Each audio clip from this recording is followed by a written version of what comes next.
느헤미야 9장 1절에서 5절 말씀입니다. 구약성경 738면 느헤미야 9장 1절에서 5절 말씀입니다. 짧은 본문이라 다 함께 합독하시겠습니다. 1절부터 같이 합독하시겠습니다.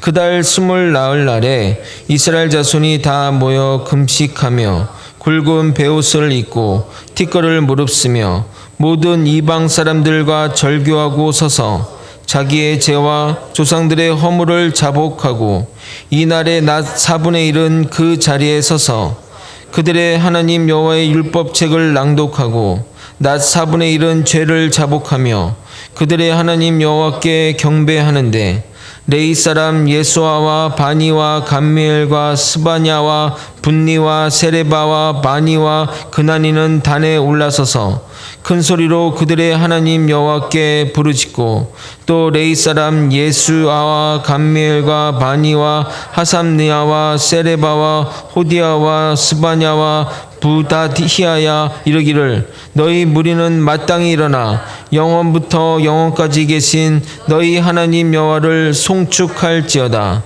주여 주의 영화로운 이름을 송축하올 것은 주의 이름이 존귀하여 모든 송축이나 찬양에서 뛰어남이니이다. 아멘.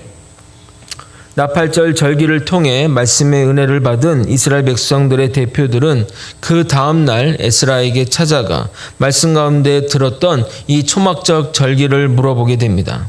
그동안 이스라엘 민족이 지키지 않았던 절기임을 깨닫고 그들은 바로 행동에 옮겨 초막절 절기를 전 국민적으로 드리게 됩니다. 초막절 절기는 출애굽 당시 하나님의 보호하심과 돌보심을 기억하며 그 당시 살았던 모습대로 광야에 나가 일주일간 지내는 절기이자 축제입니다.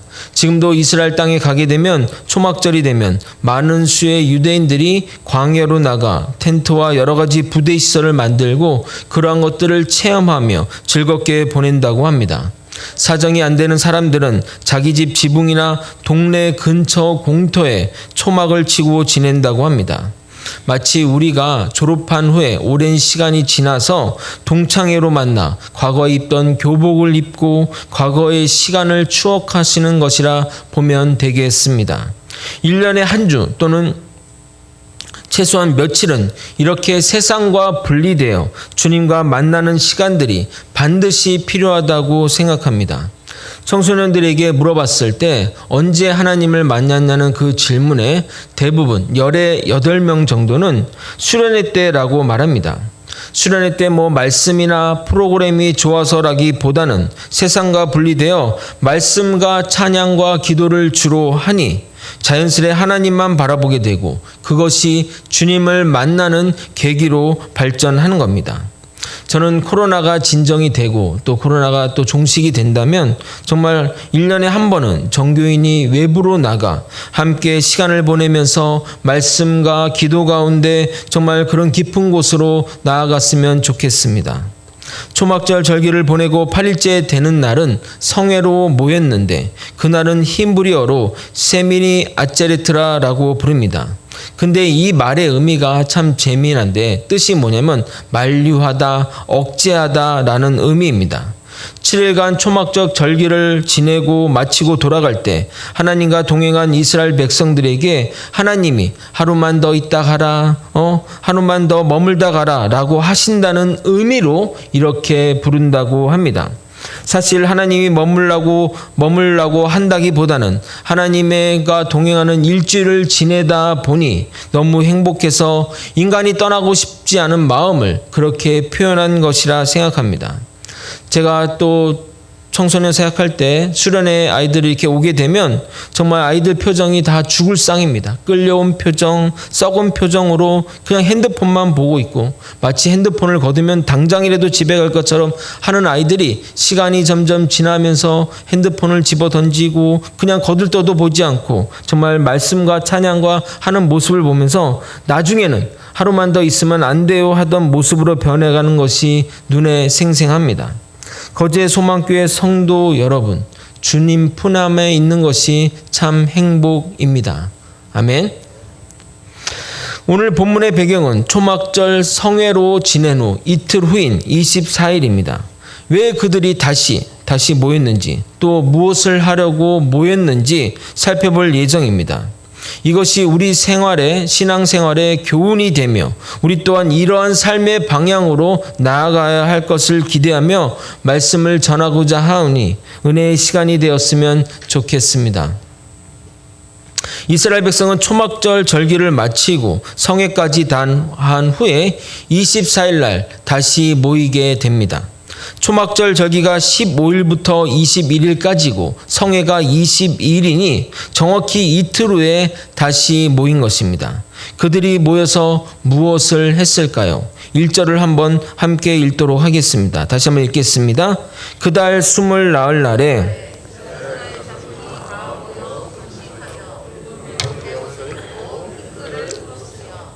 그들이 다 모여서 금식하며 또 굵은 베옷을 입고 티크를 뒤집어 썼다고 말하고 있습니다. 이 모습은 회개하는 자의 전형적인 모습입니다. 금식은 큰 슬픔을 나타내는 표시이자 무언가 큰 결단을 나타낼 때 하는 행동입니다. 또한 베옷을 입는다는 것은 통회하는 자의 슬픔을 우리가 또 죽을 때 베옷을 입는 것과 같이 그렇게 정말 큰 슬픔을 표현할 때 입는 옷입니다.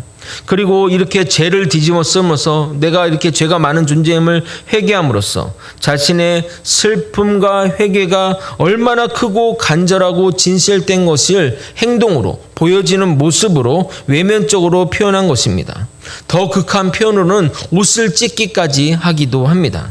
마치 죄를 지은 정치가나 경제인들이 검찰에 출두할 때 환자복을 입거나 화장기 없는 수수한 얼굴과 복장으로 나오는 것처럼 이스라엘 백성들은 자신의 죄를 회개할 때 이렇게 겉으로 보여지는 모습과 행동으로 표현했습니다. 아니 무슨 형식이 중요하냐, 마음이 중요하다 생각할 수 있지만 마음이 있기에 거기에 걸맞는 형식을 갖추게 되는 것입니다.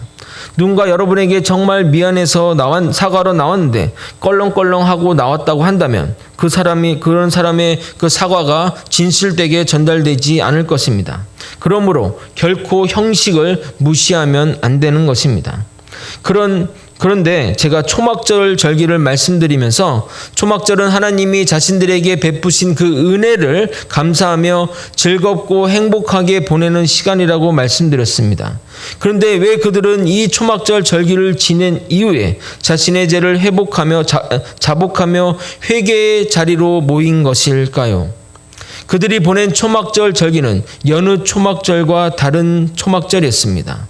왜냐하면 초막절 절기 가운데 하나님의 말씀을 낭독하며 들으면서 깨달음이 있는 초막절이었기 때문입니다. 느헤미야서 8장 18절을 읽어드리도록 하겠습니다. 에스라는 첫날부터 끝날까지 날마다 하나님의 율법책을 낭독하고 무리가 이레 동안 절기를 지키고 8째 날에 규례를 따라 성회를 열었느니라. 말씀을 듣고 7일간 말씀 성회를 드리고 말씀 드리고 집에 돌아왔는데 계속 들었던 말씀이 마음에 걸렸습니다. 결국 말씀대로 살지 못하는 자신들의 모습을 보며 자연스레 회개의 자리로 나온 것입니다. 우리가 우리의 죄를 깨닫는 데는 반드시 말씀의 선포가 선행되어야 합니다. 그들은 하나님의 말씀을 깨닫고 하나님의 명령하신 절기를 회복하고 잃어버린 율법을 바로 세우며 주님의 말씀 따라 살게 된 것입니다. 그러면서 율법을 더욱 읽어나가니 자신들의 지은 죄들이 마음을 아프게 했고 자신들이 얼마나 엄청난 범죄를 저질렀는지 깨닫게 된 것입니다. 그럼 아는 만큼 깨달아진다고 성경의 말씀을 더욱 알면 알수록 자신들이 하나님께 지은 죄가 사무치게 몰려온 것입니다. 히브리서 4장 12절 13절은 하나님의 말씀에 대해 이렇게 표현하고 있습니다. 하나님의 말씀은 살았고 운동력이 있어 좌우의 날선 어떤 검보다도 예리하여 혼과 영과 및 관절과 골수를 찔러 쪼개기까지 하며 또 마음의 생각과 뜻을 감찰하나니 지으신 것이 하나도 그의 앞에 나타나지 않음이었고 우리의 결산 받으실 이의 눈앞에 만물이 벌거벗은 것 같이 드러나니라. 하나님의 말씀이 우리의 혼과 영과 모든 것을 찔러 쪼개며 마음의 생각과 뜻을 밝히 드러내니 하나님 앞에 벌거벗은 것처럼 드러난다고, 그래서 하나도 감춰진 것이 없게 된다고 말씀하고 있습니다. 이스라엘 백성들에게 이 하나님의 말씀이 물밀듯이 들어오자 자신의 죄와 잘못이 너무 명약관악하게 보여지게 되었고, 그렇게 인해서 자신의 죄가 드러나는 것을 깨닫게 된 것입니다. 말씀에는 이러한 힘이 있습니다. 이스라엘 백성들은 회개를 정확하게 실천하는 모습을 보여주고 있습니다. 여러분, 헬라어로 죄란 하마르티아라고 합니다. 이것은 화살이 그 관역에서 벗어난 것을 의미합니다. 그러므로 우리가 바른 관역으로 가는 방법은 어떻게 해야 됩니까? 다시 화살을 쏘는 방법밖에 없습니다. 죄로 인해 빗나간 화살을 주워서 돌아와 처음 화살을 쏜 시점에서 다시 바른 관역을 향해 가는 것이 바로 회개입니다. 보통 기도는 정적인 어떤 의미를 표현하고 있지만 이 회개는 동적이고 행동이 포함된 단어라고 생각하셔야 됩니다. 그렇기 때문에 참된 회개는 반드시 행동이 수반되어야 합니다. 만약 행동이 수반되지 않는 회개는 반성, 후회, 양심의 가책, 뉘우침이라고 하겠습니다. 후회나 자책은 그 감정이 사라지게 되면, 그 미안했던 감정, 죄스러운 감정이 사라지게 되면 다시 죄의 길로 나아가게 됩니다. 그러나 이 회개는 처음 출발한 자리로 돌아와서 다시 출발하기에 그 죄의 길로 가지 않게 되는 겁니다. 예를 들어 내가 아내 외에 다른 여자를 만났다면 후회는 이렇게 하겠죠. 내가 왜 그랬을까? 아내에게 이런 행동을 되겠는가? 자책하는 것으로 끝나지만 후회가 사라지고 이 자책, 양심의 가책이 사라지면 다시 죄악의 길로 가게 된다는 것입니다. 그러나 회개는 이렇습니다. 먼저 그 죄악된 만남과 부적절한 여인과의 회복 불가능한 완전한 결별을 고해야 됩니다. 너 꼴보기 싫어, 너의 숨소리도 역겨워 라고 하며 완전한 결별을 고해야 합니다. 사랑해서 헤어지자 이딴 말 해서는 절대 안 됩니다. 그리고 나서 아내에게 고백해야 됩니다. 내가 이런 죄악을 저질렀다고 말입니다. 물론 아내에게 말하면 따귀를 맞거나 심하면 이혼을 당할 수 있지만 그렇게 해야만 이 죄의 길에서 벗어날 수 있습니다. 여러분, 순서를 지키셔야 됩니다. 먼저 아내에게 말하면 안 됩니다. 아내에게 말하면 이혼당하고 그 여자에게로 가게 되기 때문입니다. 죄는 결코 절대 여지를 두어서는 안 됩니다. 테러를 막고 하는 것이 바로 회개인 것입니다. 지금 이스라엘 백성들은 말씀으로 인해 죄에 대해 영적인 방향성이 회개의 길로 나아가는 것을 보게 됩니다. 그래서 금식하며 기도하고 나오는 자리에 나오기 전에 자신들을 유혹하는 대상들을 제거하게 됩니다. 2절을 한번 같이 읽도록 하겠습니다. 함께 읽겠습니다. 모든 이방 사람들과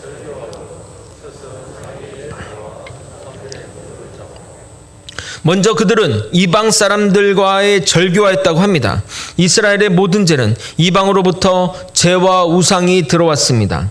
하나님은 출애굽부터 이방의 모든 것을 또 모든 죄를 해렘시키라고 했지만 순종하지 않았습니다. 결국 그 죄악이 이스라엘 땅에 만연하게 되었고 이스라엘은 그것으로 멸망당했고 또 포로로 끌려가 비참한 인생을 살았습니다. 그래서 이스라엘 역사는 우상과의 싸움, 이 우상으로부터는 죄와의 싸움이라 할 수 있습니다. 그래서 그 죄악의 근원을 가장 먼저 그들은 제거한 것입니다. 그리고 그들은 자신의 죄와 조상들의 죄를 자복한 것입니다. 이스라엘 백성들은 먼저 행동을 그리고 고백을 나중에 했습니다. 순서를 꼭 지키셔야 합니다. 여러분의 삶에서 생각해 보십시오. 여러분을 죄로 이끄는 대상과 존재가 무엇입니까? 여러분을 자꾸 술자리로 유혹한다면 술친구를 끊고 안 되면 모든 인간관계를 끊어버리십시오. 제가 여러분의 친구가 되어드리겠습니다. 함께 단 것을 드시면서 말입니다. 여러분 자꾸 주일성수에 빠지도록 유혹하는 등산에 침묵회 이런 것들이 있으면 끊고 결혼식에 오라고 하면 돈만 붙이십시오. 요즘 코로나 안 가는 것이 도와주는 겁니다. 청소년이라면 음란한 영상이 여러분을 유혹한다면 핸드폰을 끊고 컴퓨터 하드를 정리하고 주님께 나오십시오. 그렇게 하는 것이 죄를 짓고 지옥에 가는 것보다 낫기 때문입니다. 예수님은 우리에게 이렇게까지 말씀하십니다. 마태복음 18장 8절 9절입니다. 만일 내 손이나 내 발이 너를 범죄하게 하거든 찍어내 버리라. 장애인이나 다리 저는 자로 영생에 들어가는 것이 두 손과 두 발을 가지고 영원한 불에 던지는 것보다 나으리라. 만일 내 눈이 너를 범죄하게 하거든 떼어내 버리라. 한 손으로 영생에 들어가는 것이 두 눈을 가지고 지옥불에 던져지는 것보다 나으리라. 왜 저는 회개를 했는데 여전히 계속해서 반복해서 죄를 짓나요? 라고 고백하는 자들이 있습니다. 왜 그럴까요? 자신을 죄에 머물게 하는 환경을 바꾸지 않았기 때문입니다. 그래서 눈물로 기도하고 뉘우쳐도 시간이 자면 계속해서 반복하여 죄를 짓는 겁니다.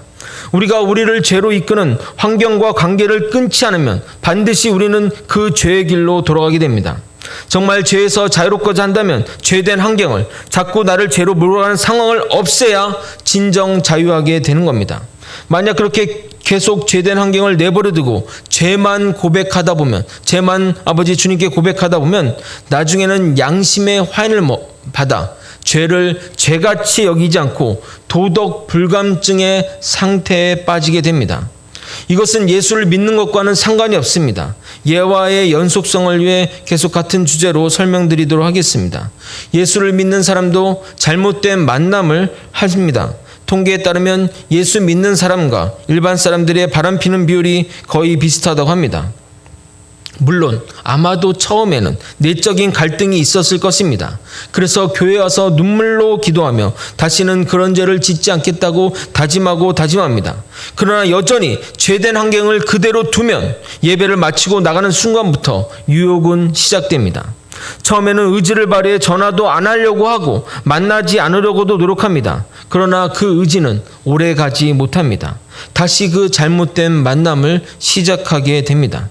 그렇게 몇 번 반복하고 회개하고 죄를 짓고 회개하고 죄를 짓다 보면 죄가 죄같이 느껴지지 않고 스스로 죄에 대해 변명하는 자신을 발견하게 될 것입니다. 사람이 죄 안 짓고 어떻게 살아? 다 그렇게, 세상 사람 다 그렇게 사는 거야 하며 죄를 합리하고 이 죄된 그 양심이 굳어져서 도덕 불감증에 살아가게 된다는 겁니다.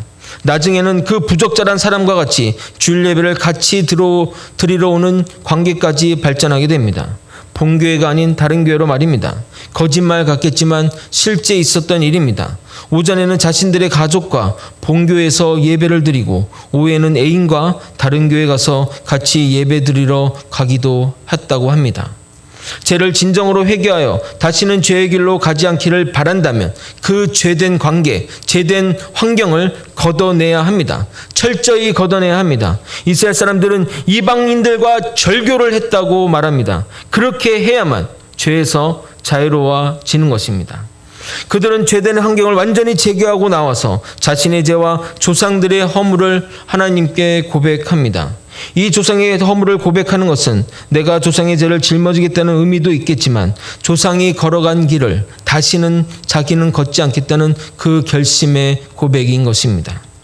목사 세계에서 하는 말들이 있습니다. 설교단에서 금기 또는 조심해야 할 설교가 있다고 말합니다. 첫 번째가 정치에 관련된 이야기고, 두 번째가 헌금에 관련된 이야기고, 세 번째가 회개의 메시지라고 합니다. 저는 정치에 대한 부분은 동의하지만 나머지는 동의하지 않습니다. 저는 헌금과 헌신에 대한 이야기는 더 자주 해야 한다고 생각합니다. 지금같이 환난과 고난이 없는 시기에 믿음을 나타낼 가장 좋은 잣대는 헌금입니다. 저는 헌금과 믿음은 정비례한다고 생각합니다. 누군가 보여주기 위해 외식하는 헌금이 아닌 하나님께 정직한 헌금은 믿음의 잣대입니다. 나중에 헌금에 대한 성경적 근거와 이야기를 자세히 나누겠지만 정직한 헌금은 하나님이 나의 모든 것이 되시고 내 삶의 주님을 나타내는 가장 정확한 지표입니다. 과거와 달리 우리가 사는 세상은 믿음을 지키기 위해 많은 희생이 필요하지 않습니다. 과거에는 믿는 것만으로 많은 탄압이 왔고 심지어는 목숨줄까지 내놔 했지만 지금은 본인이 믿음을 지키며 교회를 다니는데 전혀 애로사항이 없습니다. 그런 상황 가운데 여러분이 믿음 있음을 어떻게 확인할 수 있겠습니까? 여러분이 어려움과 고난 가운데 믿음을 선택할 기회가 없는데 어떻게 여러분의 믿음을 보이겠냐 이 말입니다. 지금같이 물질이 주인이 되고 돈 때문에 순교하고 돈 때문에 살인과 강도와 사기가 수시로 일어나는 시대에 돈이 아닌 주님을 선택한다는 것은 목숨을 내놓는 것과 동일한 것입니다. 교회에서 공개적으로 개인이 헌금을 얼마 했는지 알린다면 이야기가 달라겠지요. 그러나 하나님과 자신만 안다는 이 헌금은 본인의 정확한 믿음의 잣대인 것입니다. 만일 제 말이 여러분에게 거부감으로 느껴진다면 내가 물질에 얼마나 잡혀있는지 생각하셔도 판단하셔도 됩니다. 또한 회개의 메시지를 삼가하라고 합니다. 전해야 한다면 분기에 한 번 또는 반기에 한 번 하고, 회개보다는 성도들이 정말 듣기 좋은 이야기, 들으면 웃음 나는 이야기, 기분 좋은 이야기를 하라고 합니다. 목회자들이 사역지를 옮길 때 되면 한 주 내지는 2주 정도의 시간의 여유가 생깁니다. 그래서 사임한 교회를 가기는 좀 그래서 평소에 가고 싶었던 교회 가서 예배를 드립니다. 저도 그런 시간적 여유가 있어서 이름만 대면 아는 교회에서 2주간 예배를 드렸던 적이 있었습니다. 거기서 말씀을 들으면서 들었던 솔직한 느낌은 약간 바늘로 찌르다가 아야 하려고 할 때 싹 빼는 느낌이었습니다. 아프냐? 그러면 뺄게 하는 것 같아 눈물이 나오려다가 쏙 들어갔습니다. 아, 이게 강남 스타일이구나 했던 기억이 있습니다. 비판하려고 말씀드리는 것이 아니라 회개의 메시지가 없는 국가와 교회는 결국 타락과 멸망의 길로 갈 수밖에 없습니다. 광야에서 외롭게 외치는 소리가 없는데 누가 주님 앞에 나아오겠습니까? 우리의 본체가 죄인이며 죄만 온종일 생각하는데 죄를 회개하지 말라고 말하지 않는다면 어떻게 죄에 벗어나 의의 길로 가겠냐 이 말입니다. 기독교 역사를 보게 되면 기독교가 폭발적으로 성장했던 이유가 바로 회개에 있습니다. 여러분 1907년 평양 대붕해를 기억하십니까?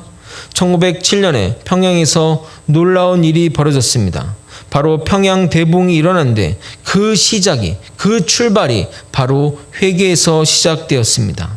평양 장대현교에서 신년 부흥회를 하던 때 그 당시 장로였던 길선주 장로가 자신의 친구가 죽으면서 거액의 돈을 맡기며 자신의 아내에게 전달해달라고 했지만 그 돈을 전달하지 않았다고 600명이 넘는 회중 앞에서 눈물로 고백하자 그곳에 있던 성도들이 시키지도 않는데 자발적으로 일어나서 회개하기 시작했다고 합니다.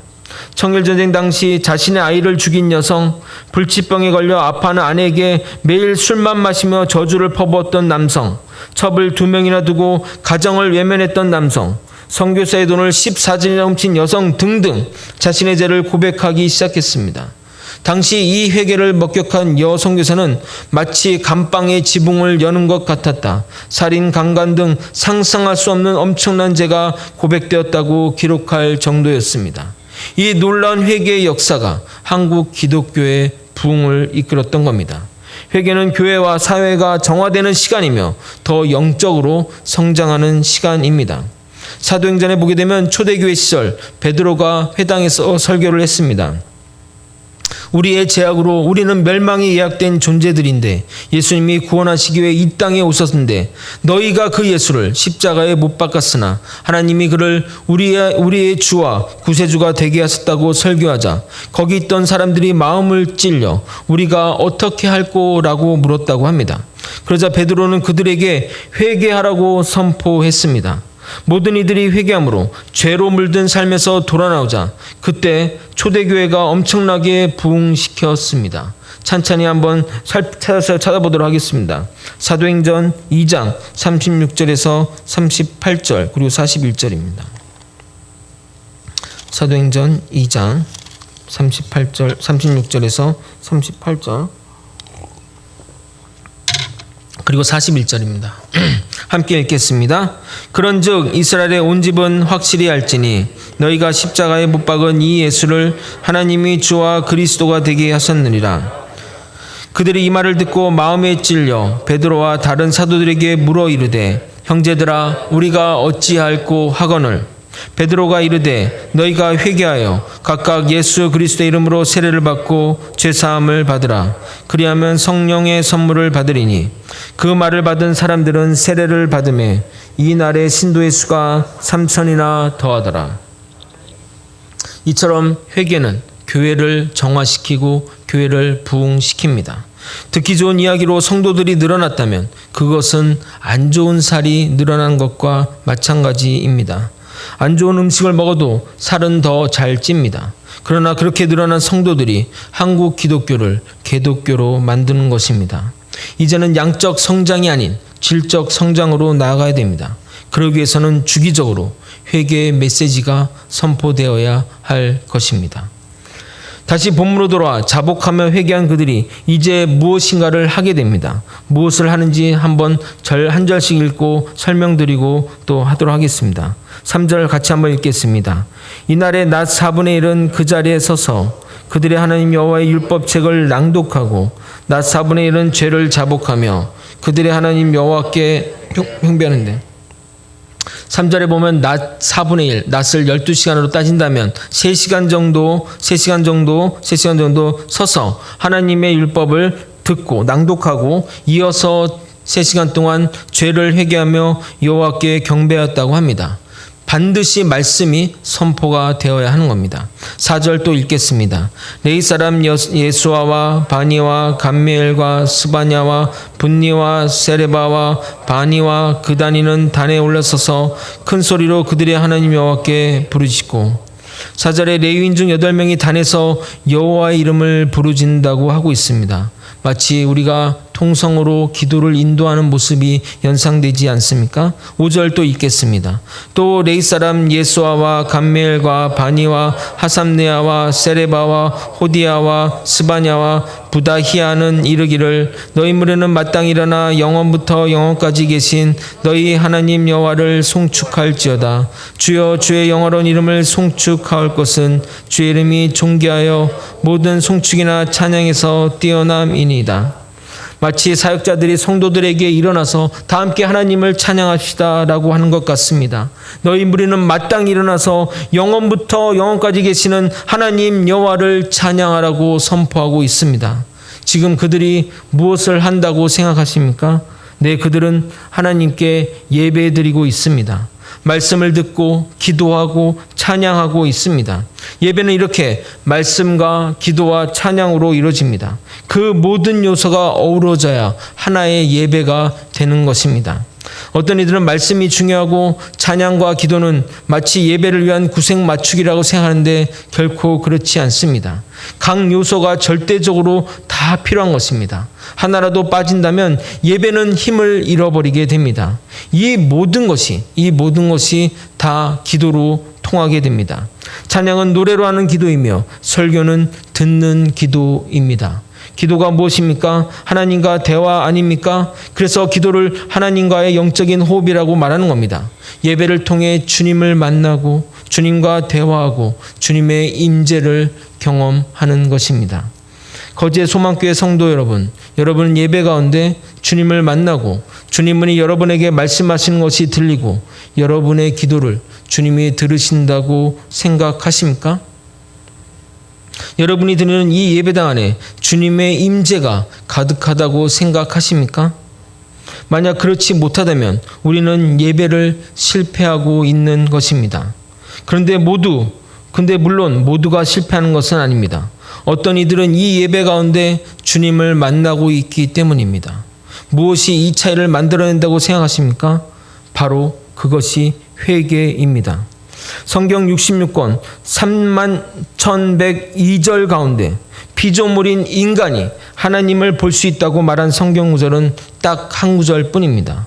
마태복음 5장 8절을 보겠는데 이 구절을 절대 잊지 말고 여러분 마음속에 꼭 새기고 또 색칠해 놓으시길 바랍니다. 마태복음 5장 8절입니다. 함께 읽겠습니다. 마음이 청결한 자는 복이 있나니 그들이 하나님을 볼 것이며. 우리가 하나님을 바라보며 하나님의 임재를 경험하려면 우리의 마음이 청결해야 합니다. 여러분, 청결하다는 것이 무슨 의미일까요? 수세미로 마음을 빡빡 문지를까요? 아니면 명상을 통해 이 마음을 비울까요? 락스 한 컵 마시면 될까요? 마음이 어떻게 하면 이 마음이 청결해질까요? 마음이 청결하다는 것은 회개를 의미합니다.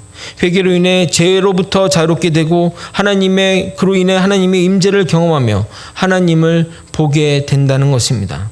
여러분, 가장 복된 자가 누구인 줄 아십니까? 죄로부터 자유롭게 된 자가 가장 복된 자입니다.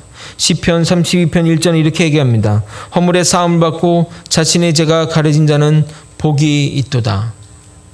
지금 이스라엘 백성들은 죄된 환경을 물리치고 주님께 죄를 자복함으로 회개한 영혼이 된 것입니다. 그래서 그들은 예배 가운데 하나님을 만나고 하나님의 임재 가운데 진정으로 찬양과 경배와 기도를 올려드리는 정말 살아있는 예배를 드리고 있는 것입니다. 말씀을 정리하겠습니다. 하나님의 말씀은 하나님의 말씀으로 자신들의 죄를 다시금 깨닫게 하는 기능이 있습니다. 이것이 말씀의 능력입니다. 모든 축제가 끝나고 집으로 돌아갔는데 자신들이 깨달은 잘못들이 그들을 가만히 내버려 두지 않았던 것입니다. 결국 모든 성회가 마쳐진 지 이틀 만에 다시 모이게 되었습니다. 아마도 그들은 이틀 동안 이 죄로 인한 마음 때문에 괴로웠을 것 같습니다. 그래서 그들은 그냥 모이는 것이 아니라 금식하며 회개하며 최대한 겸손한 자세로 주님께 나오게 됩니다. 근데 정말 중요한 것은 그들이 그냥 나오지 않고 자신의 죄된 환경을 제거하고 나오게 됩니다. 죄된 환경이 제거 없이 회개로 나오는 것은 절대 회개가 아닙니다. 후회와 뉘우침, 반성일 뿐입니다. 후회와 반성은 결코 전적인 삶의 방향이 전환되지 않습니다. 궁극적으로 하나님께 회개하고자 한다면 죄의 싹을 잘라내야 합니다. 여러분도 여러분이 무엇 때문에 죄를 반복하고 있는지를 여러분 스스로 잘 아실 것입니다. 그것을 제거하시기 바랍니다. 그 관계를 제거하시기 바랍니다. 그 모임을 제거하시고 그 상황을 제거해 버리시길 바랍니다. 그래야만 여러분의 진정한 회개가 이루어지게 되는 겁니다. 그들의 지도자인 레위가 앞장서서 회개하고 하나님께 찬양합니다.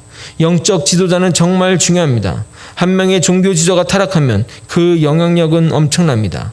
일반적인 개인의 잘못은 그 사람 주변 사람에게 영향을 미치나 종교 지도자인 잘못은 공동체 전체를 망가뜨립니다. 이것은 여러분에게 하는 말이 아니라 저 스스로에게 다짐하는 말입니다.